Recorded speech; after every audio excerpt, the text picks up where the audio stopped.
नमस्कार। कैसे हैं आप? आज 9 अगस्त का शुभ दिन, रविवार का दिन, और जैसा कि हमने तय किया हुआ है कि आज मानव उपयोगी सूत्र मध्यस्थ दर्शन सह अस्तित्ववाद, इसके प्रणेता श्री ए नागराज जी हैं। उनके कुछ सूत्र रखते हैं हम आपको, और उस पर थोड़ा सा मनन करने के बाद हमें पता चलता है कि क्या वाकई ये सूत्र मानव उपयोगी हैं या नहीं।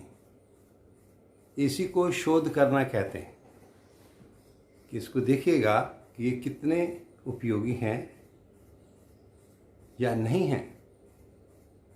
ये स्वतंत्रता आपको मिली हुई है, हम सबको मिली हुई है कि इसका परिशीलन करें, इसको जांचें, परखें, और यदि ये सही हैं, अपने लिए सही हैं, दूसरों के लिए सही हैं, सबके लिए सही हैं, तो ये बहुत बड़ी बात है। ये सबके लिए सही हो सकते हैं, तो इसको देखा जाए।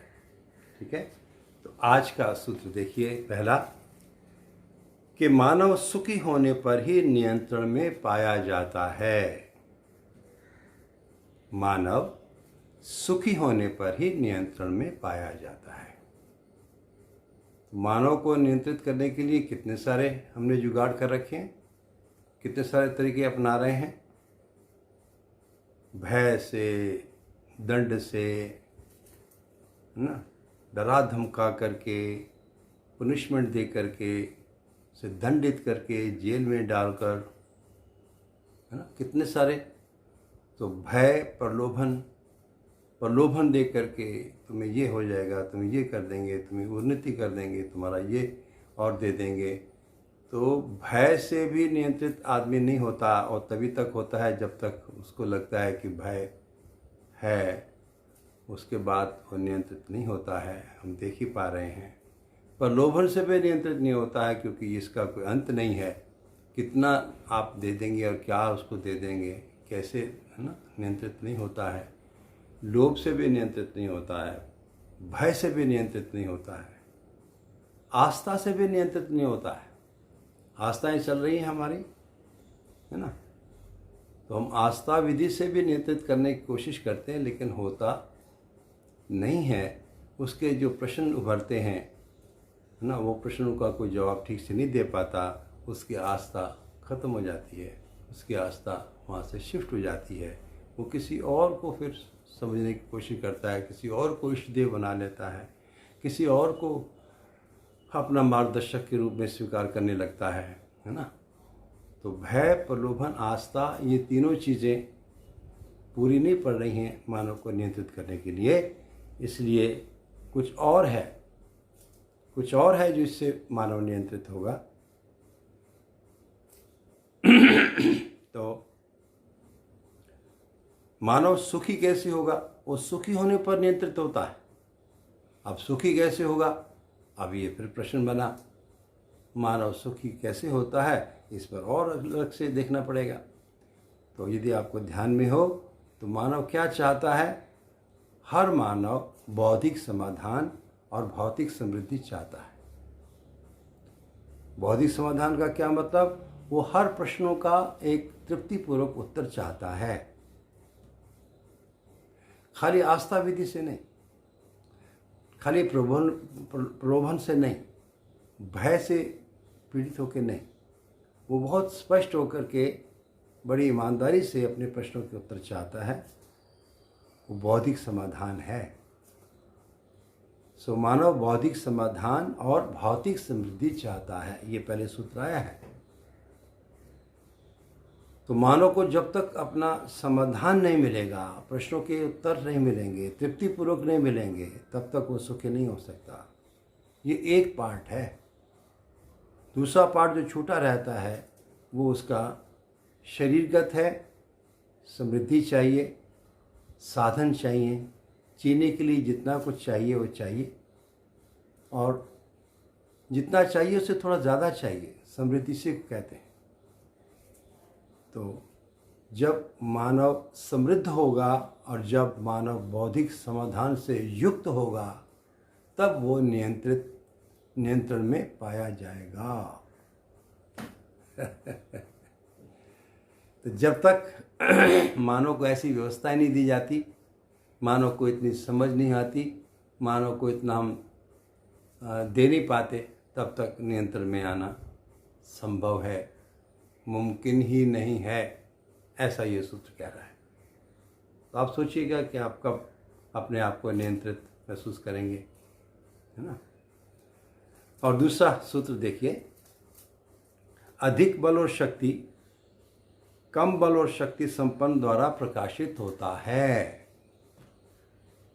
अधिक बल और शक्ति कम बल और शक्ति द्वारा प्रकाशित होता है। इसका क्या मतलब कि जिसकी अधिक बल और शक्ति है वो अपने से कम बल और शक्ति द्वारा प्रकाशित होता है, व्यक्त होता है। अंग्रेजी में एक कहावत भी है ना कि senior is known by his juniors. बड़ा आदमी छोटे से व्यक्त होता है। तो किसी भी घर में आप जाते हैं, उसका जो बड़ा है वो कितना उसको स्वीकार करते हैं घर वाले, इससे पता चलता है कि छोटा कैसे व्यवहार कर रहा है। किसी भी ऑर्गेनाइजेशन में भी ऐसा ही होता है कि आप किसी जूनियर से बात कर रहे हैं, वो सीनियर को रिप्रेजेंट कर रहा है ना। तो जैसे सेंट्रल गवर्नमेंट में अपने सिस्टम बनाया हुआ है कि जो सेंट्रल गवर्नमेंट में हैं वो राष्ट्रपति को रिप्रेजेंट करते हैं, तो राष्ट्रपति वहाँ पर नहीं आता बात करने के लिए, लेकिन उसको रिप्रेजेंट करने के लिए वो लोग होते हैं, है ना। दूसरा एक और उदाहरण ले लीजिए, जैसे विद्युत है, करंट, है ना। इसका कैसे पता चलता है करंट है या नहीं?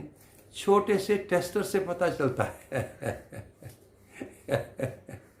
करंट है या नहीं, टेस्टर से पता चलता है इसमें करंट आ रहा है कि नहीं आ रहा। तो टेस्टर कितना छोटा सा और विद्युत कितनी बड़ी, करंट कितना बड़ा।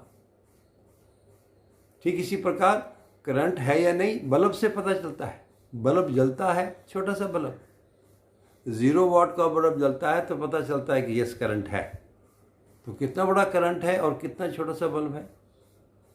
बड़ा बड़ा भी हो सकता है और बड़ा हो सकता है और बड़ा हो सकता है, 100 का, 200 का, 400 का, 1000 का हो सकता है, फाइन एनफ। बट वो करंट से तो छोटा ही होगा, तभी वो करंट को अभिव्यक्त कर पाएगा। ठीक है, बहुत सारे उदाहरण हो सकते हैं, इसको आप थोड़ा सा मनन करेंगे तो बहुत सारा आपको लगेगा कि यस कितनी शानदार बात है, कितनी अच्छी बात है कि अधिक बल और शक्ति वाला कम बल और शक्ति संपन्न से प्रकाशित होता है। ठीक है। और तीसरा सूत्र देखिए, विचार विहीन मनुष्य नहीं है। विचार विहीन मनुष्य नहीं है, विचार के अभाव में प्रमाण सिद्ध नहीं है। अर्थात कोई मनुष्य के अंदर विचार है ही नहीं, ये प्रमाण सिद्ध है, ऐसा नहीं होगा। प्रमाण मानव होगा तो उसके अंदर विचार होगा ही। सो मानव जो है विचार विहीन मनुष्य नहीं है, विचार के अभाव में प्रमाण सिद्ध नहीं है। मनुष्य का मूल रूप विचार है। तो मानव किससे जाना जाएगा? मानव बातों से नहीं जाना जाएगा, मानव अपने विचारों से जाना जाएगा कि उसके विचार कैसे हैं। और हम काफ़ी मैनिपुलेट कर सकते हैं। मेरा विचार कुछ चल रहा है, मैं बात कुछ कर सकता हूँ, ये हमारी स्वतंत्रता है ही, लेकिन ये सच्चाई तो नहीं है ना। तो जैसे हमारे विचार होते हैं वैसे हम होते हैं, जैसी हमारी मानसिकता होती है वैसे हम होते हैं। उसको हम दिखने दें ना दिखने दें, छुपा दें ना छुपा दें, कम व्यक्त हों ज़्यादा व्यक्त हों, वो बात अलग है। कई अच्छे अच्छे काम में लगे हुए लोग विचारों से कितने सही नहीं होते हैं। क्या किया जाए? ठीक है, तो इसको देखिएगा कि विचार से ही मानव बनता है। मानव विचार का पुलंदा है, जैसे उसके विचार होते हैं वैसा वो मानव होता है।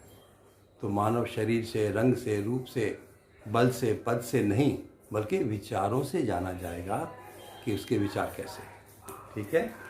और मैं आपको एक और छोटी सी रचना सुनाना चाहता हूँ जो मैंने इसी दर्शन के ऊपर, दर्शन के समझते हुए लिखी थी। जी, मेरी रचना बात मुझको अब पकड़ में आ गई, आप प्रस्तुत कर रहा हूँ, आप देखिएगा कैसा लगता है आपको। कि बात मुझको अब पकड़ में आ गई, अपने दम पर क्यों ना इसको जांच लें। बात मुझको अब पकड़ में आ गई, खुद से कितना दूर भागोगे मियाँ। बात मुझको अब पकड़ में आ गई, है समझ की बात ये सबके लिए। बात मुझको अब पकड़ में आ गई, पास होगा जिसके वो बांटेगा ही। बात मुझको अब पकड़ में आ गई, सूचनाएं ज्ञान होती हैं नहीं।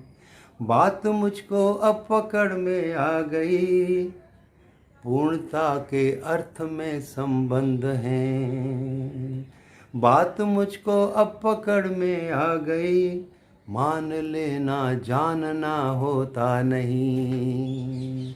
बात मुझको अब पकड़ में आ गई, ये तो सबके काम की ही बात है। बात मुझको अब पकड़ में आ गई, खेल सारा लगने या होने का है। बात मुझको अब पकड़ में आ गई, सारी खुद को बात सारी खुद को समझाने की है। बात मुझको अब पकड़ में आ गई, बात मुझको अब पकड़ में आ गई, बात सारी जी के दिखलाने की है। बात सारी जी के दिखलाने की है। बात सारी जी के दिखलाने की है। शुक्रिया, मेहरबानी, धन्यवाद, बहुत बहुत शुक्रिया। आपको अच्छा लगे तो बताइएगा और शेयर भी कीजिएगा। शुक्रिया।